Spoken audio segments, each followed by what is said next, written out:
Oke, kembali lagi di channel saya. Makasih buat kalian yang sudah mengklik video ini ya. Kali ini kita menanggapin ucapan dari Ferry Amsari terkait Pak Jokowi yang banyak dikunjungi oleh rakyat. Dia tidak terima katanya. Rumah-rumah siapa dia yang tidak terima. Kita lihat ya, ini membuat netizen geram. Sebelum kita ke video, bantu subscribe dulu channel saya belum subscribe.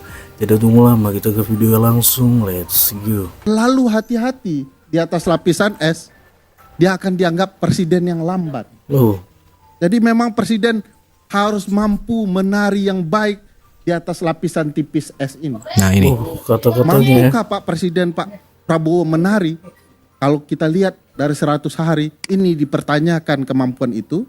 Apalagi ketika dalam lapisan tipis es yang sama itu ada mantan presiden yang ikut menari-nari. Sampai hari ini mantan presiden terima tamu, bagi-bagi bansos keliling Indonesia. Apakah terlarang? Tidak terlarang. Tapi apakah patut seorang mantan presiden yang mendukung presiden yang ada saat ini ikut menari dalam berbagai hal? Bagaimana Padahal kalau nggak ada kerja-kerjanya hubungannya. hanya akan memberatkan sikap presiden saat ini? Tidak wajar presiden yang punya pilihan sikap politik sama ikut menari di atas lapisan es ini. Jangan Dan itu dihubung-hubungkan. yang dilakukan Pak Presiden Jokowi. Apakah kemudian publik salah menilai bahwa dalam pemerintahan ini tarian Pak Jokowi terlalu banyak sementara orang menunggu tarian Pak Prabowo? Jadi bagi saya kalau kemudian orang-orang menyangkutkan dengan Pak Presiden Jokowi, ya wajar saja. Aneh juga kalau orang melarang-larang orang menyangkutkan. Toh di pemerintahan Pak Presiden Prabowo ada anak Pak Presiden Jokowi. Ada upaya-upaya tertentu dari Presiden Jokowi. Saya bahkan heran, Presiden Jokowi, Sintayong pun dia komentari. Jadi Presiden Jokowi nggak ada kerjaan, tetapi Presiden Prabowo membiarkan. Kajiannya sudah jelas bahwa dalam 5 tahapan ini, kalau mau boleh menilai, ya kalau tidak suka ya enggak apa-apa juga. Saya menilai untuk 100 hari persiapan pemerintahan ini, Pak Prabowo itu hanya di angka 5 dari 10. Tentu tidak 11 dari 100. Ini dikatakan dari Mas Ferry tadi menari-nari. Menari apa ini? Ini perlu juga biar ada apa ya. Jadi tidak penjelasan ada spesifiknya pengkiriman gimana gitu publik, kan. jadi merasa ini adalah Pak Presiden mantan Presiden Jokowi ini mencampuri urusan-urusan dari Pak Prabowo. Beliau di Solo itu tanpa permintaan dari beliau, masyarakat itu berduyun-duyun datang ke sana. Itu hak beliau sebagai warga negara biasa dan memang dicintai oleh masyarakat. Tidak ada itu ada penggiringan, orkestrasi untuk datang ke Solo, ya, untuk mengunjungi dia sebagai seperti macam pansos gitu. Nggak ada. Saya kira udah cukup segitu. Ya, semua yang bisa saya layani semampu saya. Kita membayangkan ini pasti kan sangat melelahkan sekali Pak, ini jauh-jauh ya. Mereka Iya, tadi mulai jam 7:30. Pernah nggak sih kepikiran kenapa Jokowi selalu jadi sasaran empuk? Nah, sekarang coba lihat aja fakta sosial yang satu ini. Kediaman Jokowi di Solo yang katanya selama ini jadi sumber masalah, malah jadi destinasi wisata. Ya, tempat yang katanya penuh kontroversi, tapi kok malah jadi tempat yang banyak dikunjungi orang. Pertanyaannya, kenapa ya? Kenapa malah jadi tempat orang berdatangan? Ini kan bukti nyata kalau masyarakat nggak sesederhana yang kita pikir. Mereka nggak gampang termakan narasi yang dibangun terus-menerus. Mereka nggak terjebak sama cerita-cerita bohong yang dipaksakan buat merusak citra Jokowi dan keluarganya.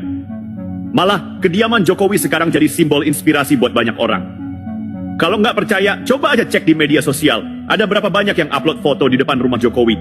Wah, banyak banget. Gila nggak sih? Yang katanya politisi ini harus dibasmi, malah jadi tempat wisata. Lucu banget kan? Jadi, siapa yang beneran tertipu sama drama politik ini? Waktu tanggal berapa ini? 26. Pak Jokowi berdiri 2,5 jam untuk melayani.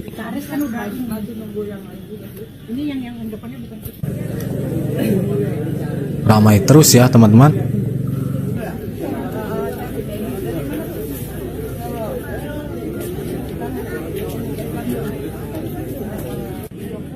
Jokowi mendadak dikagetkan Gusti Bre Adipati Mangkunegaran sowan. Oh, sowan ke Pak Bestinya Jokowi. Wapres Gibran. Teman-teman tahu ya siapa ini? Pastinya.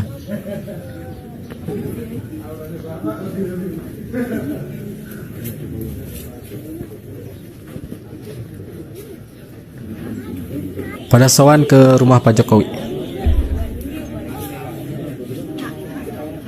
Nanti ditunggu di hari H, Mbak ya. Aku kurang hafal sejujurnya. Jadi nanti ya pokoknya nanti acaranya mungkin lebih singkat dari biasanya karena kebetulan jatuhnya di hari Jumat. Bakal ada acara. Nanti mulainya jam 9 pagi. Nanti juga ada pesta rakyat juga di Pamedan. Jadi mungkin nanti teman-teman media juga bisa datang dan kami mengundang semuanya pokoknya untuk meramaikan. Wih, Terima kasih semuanya. mantap. Tidak semua orang tolol dan bodoh di saat ada opini yang digiring untuk menjatuhkan seorang Jokowi. Orang yang mudah yang menyebarkan opini buruk adalah mereka yang mentelaah mentah-mentah, menyebarkan, meng-share tanpa dipikirkan apakah itu berdampak buruk atau tidak. Yang tahu mereka menyebarkan itu ya semata-mata karena suatu kebencian. Mereka tidak mau tahu itu benar atau salah, itu bagaimana. Yang penting share. Nah, golongan-golongan itulah yang sekiranya sebenarnya itu sudah tercetus sejak di para anak abah, para otak-otak sumbu pendek, otak-otak radikal, dan sekarang diikuti oleh orang yang mana pernah mendukung Jokowi dan kini membenci Jokowi. Itu sangat aneh. Tapi faktanya memang seperti itu. Ada manusia seperti itu.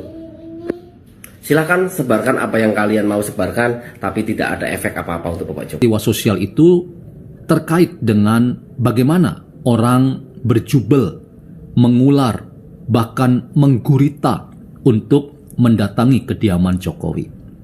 Kata Ada Prof. Simon nih. peristiwa apa sehingga banyak orang harus berbondong-bondong, berjubel, mengular, dan menggurita mendatangi kediaman Jokowi.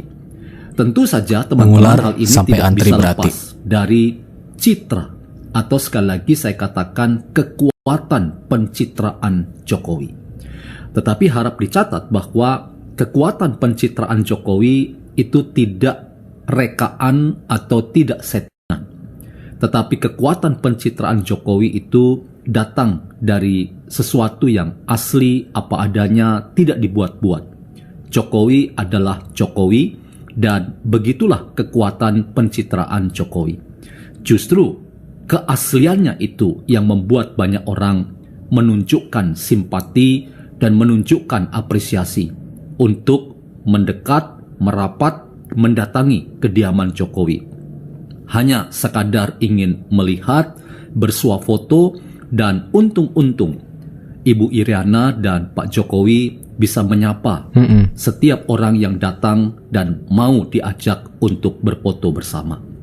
Inilah kekuatan citra Jokowi. Dalam perspektif pemikiran filsafat, teman-teman, citra itu terkait dengan apa yang disebut sebagai integritas diri. Integritas itu artinya kesatuan antara kata dan perbuatan.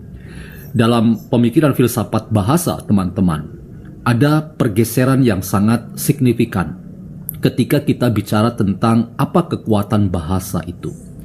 Inilah yang disebut dengan language turn atau belokan bahasa.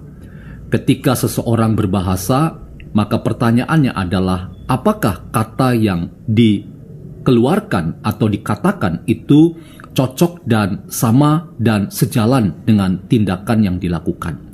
Ketika antara apa yang dikatakan itu sama dengan apa yang dilakukan, maka terbentuklah integritas seseorang. Saya ingin katakan, teman-teman, ketika kita membincang sosok yang bernama Jokowi, maka sosok yang bernama Jokowi itu mempunyai integritas yang boleh dikatakan sebagai sosok yang menyatukan antara kata dan perbuatan. Oke, jadi videonya gimana menurut kalian ya, dan sampai bertemu di video saya selanjutnya.